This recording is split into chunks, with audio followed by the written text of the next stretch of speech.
English ക്ലാസ്സിലോട്ട് എല്ലാവർക്കും സ്വാഗതം. അടുത്ത നമുക്ക് sunrise on the hills by H.W. Longfellow എന്ന കവിത നോക്കാം.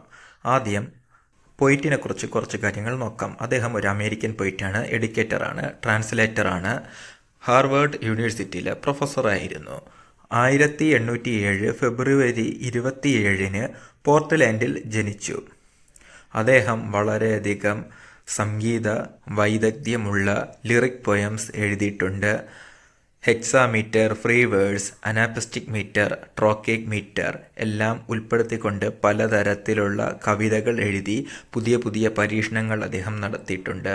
അദ്ദേഹത്തിൻ്റെ പൊയ്റ്റിക് കളക്ഷനിൽ നമുക്ക് ബ്ലാങ്ക് വേഴ്സ് കണ്ടെത്താം, ഹീറോയിക് കപ്ലെറ്റ്സ്, ബെല്ലാഡ്, സോണറ്റ്സ് ഇവയെല്ലാം കാണാൻ കഴിയും.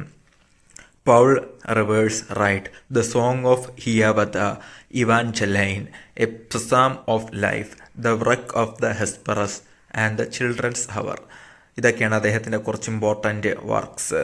അദ്ദേഹത്തിൻ്റെ മരണശേഷം 1884 ലണ്ടനിലെ വെസ്റ്റ് മിനിസ്റ്റർ അബയിൽ ഉള്ള പൊയ്റ്റ്സ് കോർണറിൽ ബഹുമാന സൂചകം അദ്ദേഹത്തിൻ്റെ ഒരു പ്രതിമ ഉണ്ടാക്കി വച്ചിട്ടുണ്ട്.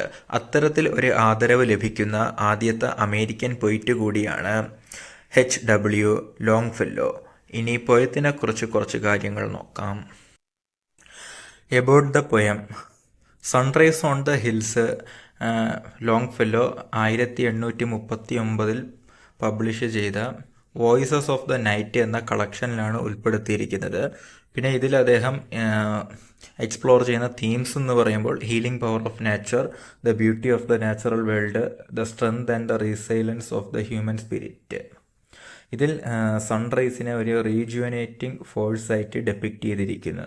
അതായത് ചൈതന്യം നൽകുന്ന അല്ലെങ്കിൽ നമുക്കൊരു എനർജി, പുതിയൊരു പോസിറ്റീവ് എനർജി നൽകുന്ന ഒരു ഫോഴ്സായിട്ട് ഇതിൽ പ്രതിപാദിക്കുന്നുണ്ട്. അതുമാത്രമല്ല, ഒരു യുദ്ധത്തിൽ വിജയിച്ചു വരുന്ന ഒരു രാജാവായിട്ട് ഇവിടെ സൂര്യനെ കാണിക്കുന്നു. പിന്നെ ഇതിൽ പറയുന്ന നാച്ചർ വെറും ഒരു ബാക്ക്ഡ്രോപ്പ് അല്ല, അത് മനുഷ്യർക്ക് കംഫോർട്ടും റീജുവനേഷനും ഓഫർ ചെയ്യുന്ന ഒരു കമ്പാനിയനാണെന്ന് പറയുന്നു. മനുഷ്യരെ ആശ്വസിപ്പിക്കുകയും പുതിയ ചൈതന്യം നൽകുന്ന ഒരു എനർജിയാണ് നേച്ചർ എന്ന് ഈ കവിത പറയുന്നു.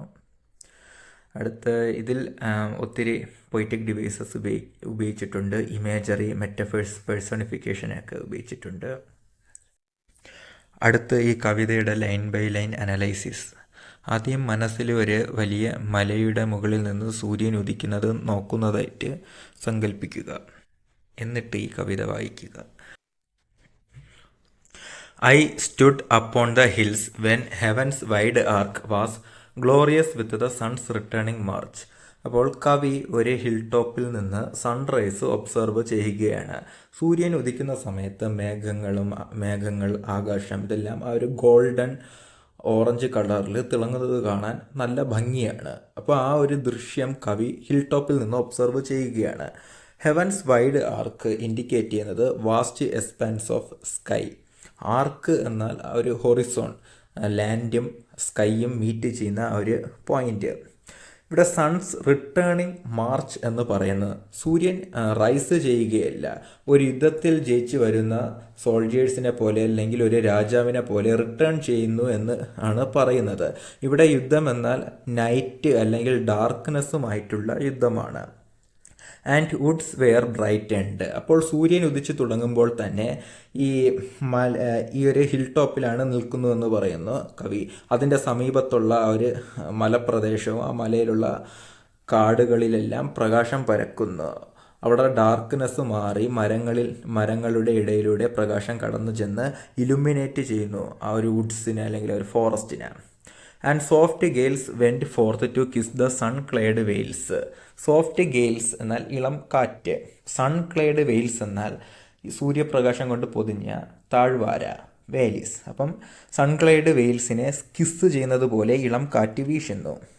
The clouds were far beneath me bathed in light, the gathered midway round the wooded height. അപ്പം കവി നല്ല ഉയരമുള്ള ഒരു ഹിൽ ടോപ്പിലാണ് നിൽക്കുന്നത് എന്ന് പറയുന്നു. അദ്ദേഹത്തിന് താഴെയായിട്ടുള്ള, അപ്പം ആ ഒരു മലയ്ക്ക് താഴെയാണ് മേഘങ്ങൾ പോലും. അത്രയും ഉയരത്തിൽ നിന്നാണ് കവി സൺറൈസ് ഒബ്സർവ് ചെയ്യുന്നത്. ആ മേഘങ്ങളെല്ലാം ഇപ്പോൾ സൂര്യൻ ഉദിച്ചു വരുമ്പോൾ ആ ഒരു പ്രകാശത്തിൽ തിളങ്ങുകയാണ്. ബാത്തഡ് ഇൻ ലൈറ്റ്, ഒരു പ്രകാശം കൊണ്ട് നിറഞ്ഞ് തിളങ്ങുകയാണ്, മനോഹരമായിട്ട് തിളങ്ങുകയാണ്. ഈ മേഘങ്ങളെല്ലാം ആ ഒരു വുഡഡ് ഹൈറ്റിന് മുകളിൽ ഗ്യാദർ ചെയ്ത് നിൽക്കുകയാണ്, കൂട്ടം കൂടി നിൽക്കുകയാണ്. വുഡഡ് ഹൈറ്റ് എന്നാൽ ആ ഒരു ഉയരത്തിലുള്ള മലയിലെ പൈൻ ഫോറസ്റ്റ്, ആ ഒരു കാട്, അതിന് മുകളിൽ കൂട്ടം കൂടി നിൽക്കുകയാണ്. അപ്പോൾ ഈ രണ്ട് ലൈൻസും സൺറൈസിൻ്റെ ആ ഒരു ട്രാൻസ്ഫോർമേറ്റീവ് പവർ അതിനെ ഇൻഡിക്കേറ്റ് ചെയ്യുന്നു. ഓർഡിനറി ക്ലൗഡ്സിനെ ഒബ്ജക്ട്സ് ഓഫ് റേഡിയൻറ്റ് ബ്യൂട്ടി ആയിട്ട് ട്രാൻസ്ഫോം ചെയ്യാനുള്ള ഒരു സൺറൈസിൻ്റെ ട്രാൻസ്ഫോർമേറ്റീവ് പവറിനെ ഈ വരികൾ സൂചിപ്പിക്കുന്നു. And in their fading glory shone like host in battle overthrown. അപ്പോൾ സൂര്യൻ ഉദിച്ചു വരുന്ന സമയത്ത് ക്ലൗഡ്സ് നല്ല ഭംഗിയാണെന്ന് പറഞ്ഞു. ഈ ഒരു സൂര്യപ്രകാശം അടിച്ച് ഗോൾഡൻ അല്ലെങ്കിൽ ഓറഞ്ച് കളറിൽ തിളങ്ങുന്നത് കാണാൻ നല്ല ഭംഗിയാണ്. എന്നാൽ സൂര്യൻ ഉദിച്ച് പകൽ സമയമായി കഴിഞ്ഞാൽ സൂര്യപ്രകാശത്തിൻ്റെ ആ ഒരു സ്ട്രെങ്ത് കൂടുമ്പോൾ ഈ ഒരു ക്ലൗഡ്സിൻ്റെ ആ ഒരു ഗ്ലോ ഡിമിനിഷ് ആവാൻ തുടങ്ങും, മങ്ങാൻ തുടങ്ങും. പിന്നെ അവിടെ സൂര്യനാണ് പ്രാധാന്യം. സൺറൈസ് ക്ലൗഡ്സിൻ്റെ ആ ഒരു ബ്യൂട്ടിയെ ഡോമിനേറ്റ് ചെയ്യുന്നു. വീണ്ടും അതിനെ ഓർഡിനറി ക്ലൗഡ്സ് ആയിട്ട് മാറ്റുന്നു. അപ്പോൾ അതിനെ ഇവിടെ യുദ്ധത്തിൽ പരാജയപ്പെട്ട ശത്രുക്കളായിട്ട് ഇവിടെ കമ്പയർ ചെയ്യുന്നുണ്ട്. അതായത് ഒരു യുദ്ധം കഴിഞ്ഞ് അതിൽ പരാജയപ്പെട്ട ആർമീസ് എങ്ങനെയാണോ സ്കാറ്റർ ചെയ്ത് ചിന്നിച്ചിതറി ഓടുന്നത്, അതുപോലെ സൂര്യൻ ഉദിച്ച് മുകളിലെത്തിക്കഴിയുമ്പോൾ ക്ലൗഡ്സും മിസ്റ്റും അവിടെ നിന്ന് ഫ്രാഗ്മെൻ്റ് ആയിട്ട് അല്ലെങ്കിൽ സ്കാറ്റർ ചെയ്ത് ഇല്ലാതാവുന്നു, ചിന്നിച്ചിതറി പോകുന്നു ക്ലൗഡ്സും മഞ്ഞുമെല്ലാം. മിസ്റ്റിനെയും ക്ലൗഡിനെയും സൂര്യൻ ഡിഫീറ്റ് ചെയ്ത് അതിൻ്റെ ആ ഒരു പ്രകാശം പിന്നെ ആ ഒരു ലാൻഡ്സ്കേപ്പിലോട്ട് എത്തിക്കുന്നു. As many a pinnacle with shifting glance. Pinnacle എന്നാൽ മൗണ്ടൈൻ്റെ ആ ഒരു പോയിൻറ്റഡ് പാർട്ട്, അതിൻ്റെ പീക്ക് അഥവാ ആ ഒരു കൊടുമുടി. അപ്പം സൂര്യപ്രകാശം വന്ന് ഈ മേഘങ്ങളും മഞ്ഞും എല്ലാം സ്കാറ്റർ ചെയ്ത് അല്ലെങ്കിൽ അവിടെ നിന്ന് ഡിസൻറ്റഗ്രേറ്റ് ചെയ്ത് പോകുമ്പോൾ പിന്നെ ഈ മൗണ്ടെയ്ൻസിൻ്റെ പീക്സ് വിസിബിൾ ആവാൻ തുടങ്ങും. വിത്ത് ഷിഫ്റ്റിംഗ് ഗ്ലാൻസ് എന്ന ഒരു ഫ്രേസ് സജസ്റ്റ് ചെയ്യുന്നത് it suggest the dynamic interplay of cloud and mist which causes the sharp lines of mountain pinnacles to visible intermittently. അതായത് ഇങ്ങനെ ഈ ക്ലൗഡ്സും മഞ്ഞും വരുമ്പോൾ ഈ പീക്സ് മറയുന്നു. പിന്നീട് ഇത് മേഘങ്ങൾ പോയി കഴിയുമ്പോൾ ഈ ഒരു പിനാക്കിൾ വിസിബിൾ ആകുന്നു.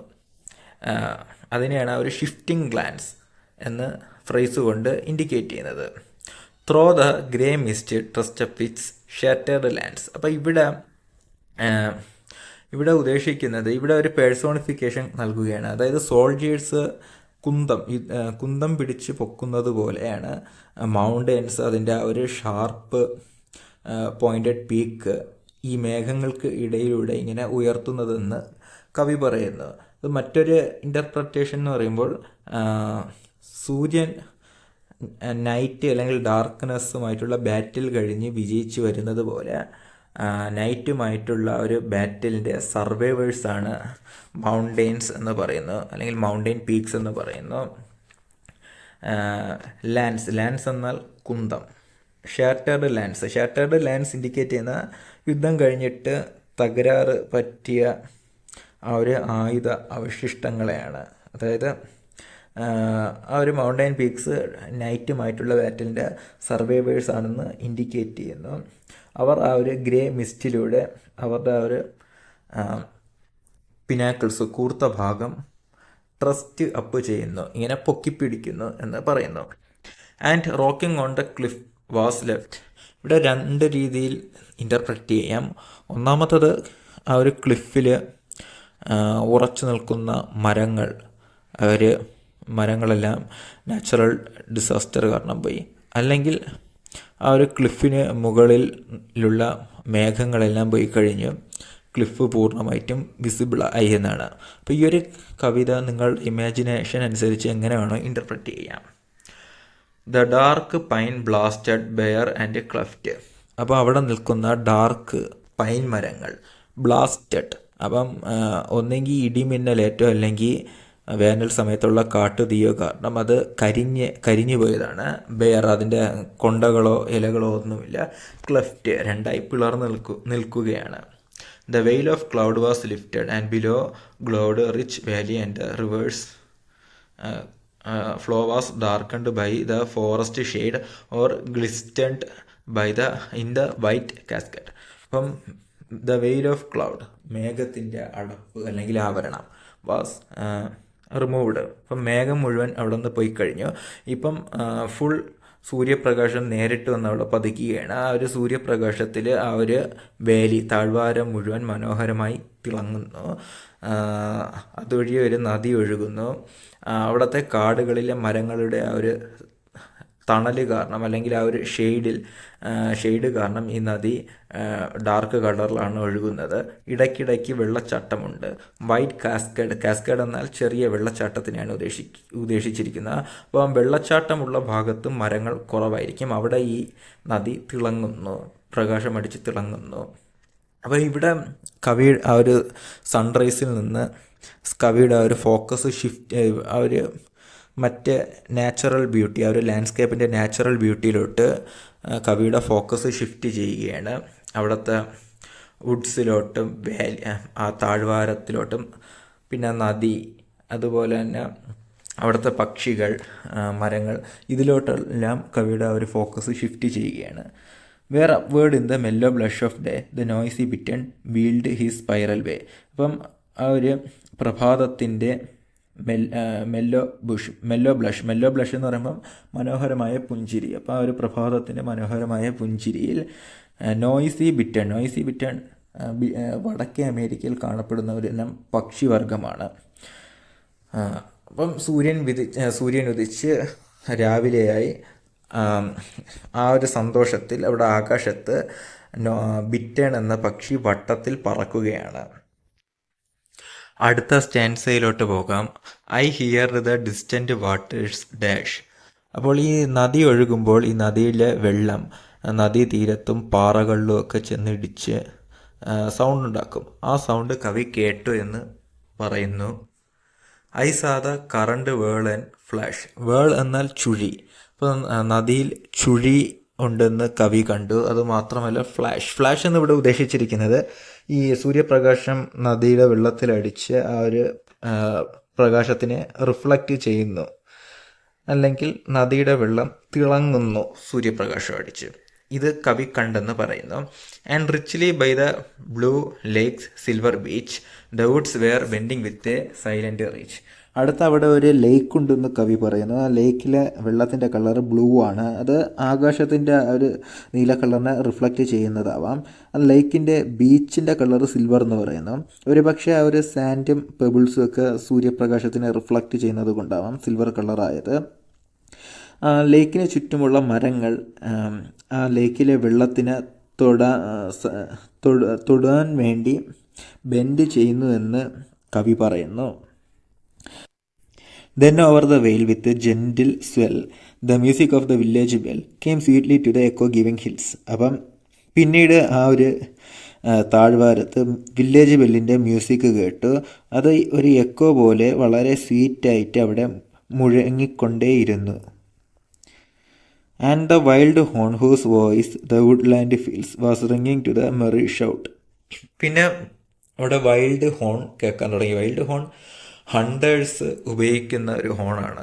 രണ്ട് കാര്യത്തിനാണ്. ഒന്ന്, അവർക്ക് പരസ്പരം കമ്മ്യൂണിക്കേറ്റ് ചെയ്യാനും, അതുപോലെ തന്നെ ചില പ്രത്യേക സൗണ്ടിലുള്ള ഹോൺസ് അവർ ഉപയോഗിക്കാറുണ്ട് അനിമൽസിനെ അട്രാക്റ്റ് ചെയ്യാൻ. അപ്പം ഇവിടെ അവർ വൈൽഡ് ഹോൺസ് ഉപയോഗിച്ചിരിക്കുന്ന അവരുടെ ഒരു മെറി ഷൗട്ട്, സന്തോഷം കൊണ്ട്.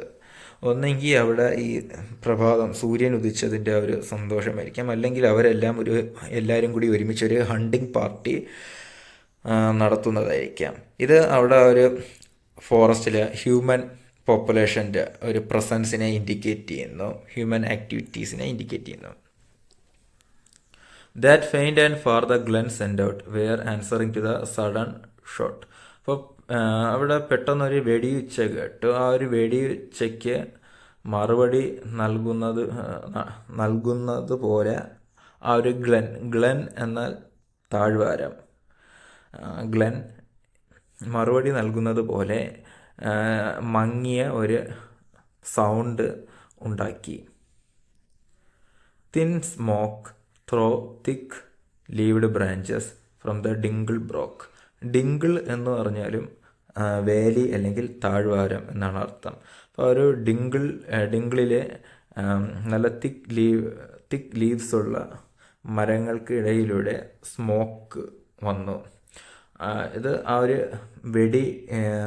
ഒരു ഗൺ ഷോട്ടിൻ്റെ ഫലമായിട്ടുണ്ടായ ഒരു പുകയാണ്. അതിനെ തിൻ സ്മോക്ക് എന്ന് പറയുന്നത്. ഇത് ആ ഒരു സ്മോക്കും കവിയും തമ്മിലുള്ള ആ ഒരു ഡിസ്റ്റൻസിനെ സൂചിപ്പിക്കുന്നു. അല്ലെങ്കിൽ ആ ഒരു മോർണിംഗ് എയർ കാരണം ആ ഒരു സ്മോക്ക് തിന്നായതാവാം എന്നും പറയുന്നു. either it indicates the distance or the smoke was dissipated by morning air. Last stanza നോക്കാം. If thou art worn and hard beset with the sorrows that thou wouldst forget, if thou wouldst read a lesson that will keep thy heart from fainting, thy soul from sleep, go to the woods and hills, no tears dim the sweet look that nature wears. ഇപ്പോൾ last സ്റ്റാൻസിൽ കവി പറയുകയാണ്, ഇപ്പോൾ നിങ്ങൾ പല പ്രശ്നങ്ങൾ കൊണ്ട് ബുദ്ധിമുട്ടുകയാണ്, നിങ്ങൾ വളരെയധികം ബുദ്ധിമുട്ട് നിറഞ്ഞ സാഹചര്യങ്ങളിൽ കൂടി നിങ്ങൾ കടന്നു പോവുകയാണ്. നിങ്ങളുടെ വിഷമങ്ങൾ നിങ്ങൾക്ക് മറക്കണമെന്നുണ്ട്, പക്ഷെ മറക്കാൻ പറ്റുന്നില്ല. എങ്കിൽ പ്രകൃതി, നാച്ചുർ നിങ്ങളെ സഹായിക്കും. അത് നിങ്ങളുടെ മനസ്സിനെയും ശരീരത്തിനെയും തളരാതെ സംരക്ഷിക്കുന്നു. നിങ്ങളുടെ ധൈര്യം നഷ്ടപ്പെടാതെ, നിങ്ങളുടെ പ്രതീക്ഷ നഷ്ടപ്പെടാതെ തടയുന്നു. നിങ്ങൾക്ക് പുതിയൊരു എനർജിയും പുതിയൊരു ഉന്മേഷവും പ്രകൃതി നൽകുന്നു. വുഡ്സിലോട്ടോ അല്ലെങ്കിൽ ഹിൽസിലോട്ടോ പോകുക, അതിൻ്റെ ആ ഒരു സ്വീറ്റ് ലുക്ക്, ആ ഒരു സൗന്ദര്യം ആസ്വദിക്കുക. നിങ്ങളുടെ എല്ലാ വിഷമങ്ങളും മാറും എന്നാണ് കവി പറയുന്നത്. ഇവിടെ ആ ഒരു നാച്ചുറിൻ്റെ റീജുവനേറ്റിംഗ് പവറിനെയാണ് കവി ഇൻഡിക്കേറ്റ് ചെയ്യുന്നത്. This last stanza indicates the nature's power to provide solace and rekindles human spirit. It provides a solace or comfort from despair and weariness. അപ്പം സകല വിഷമങ്ങൾക്കും പരിഹാരമാണ് നാച്ചർ എന്ന് പറഞ്ഞുകൊണ്ടാണ് കവിത അവസാനിപ്പിക്കുന്നത്. ഇതിൽ ഒത്തിരി പേഴ്സണിഫിക്കേഷനും ഇമേജറിയും ഉള്ള കവിതയാണ്. വീഡിയോ ഇഷ്ടപ്പെട്ടാൽ ലൈക്ക് ചെയ്യുക, ഷെയർ ചെയ്യുക, എൻ്റെ ചാനൽ സബ്സ്ക്രൈബ് ചെയ്യുക. നിങ്ങൾക്ക് ഈ ചാപ്റ്ററിൻ്റെ ക്വസ്റ്റ്യൻസിൻ്റെ ആൻസേഴ്സ് വേണമെങ്കിൽ കമൻ്റ് ഇട്ടാൽ മതി. ക്വസ്റ്റ്യൻ ആൻസേഴ്സ് ഉൾപ്പെടുത്തിക്കൊണ്ട് വേറെ ഒരു വീഡിയോ ചെയ്യുന്നതാണ്.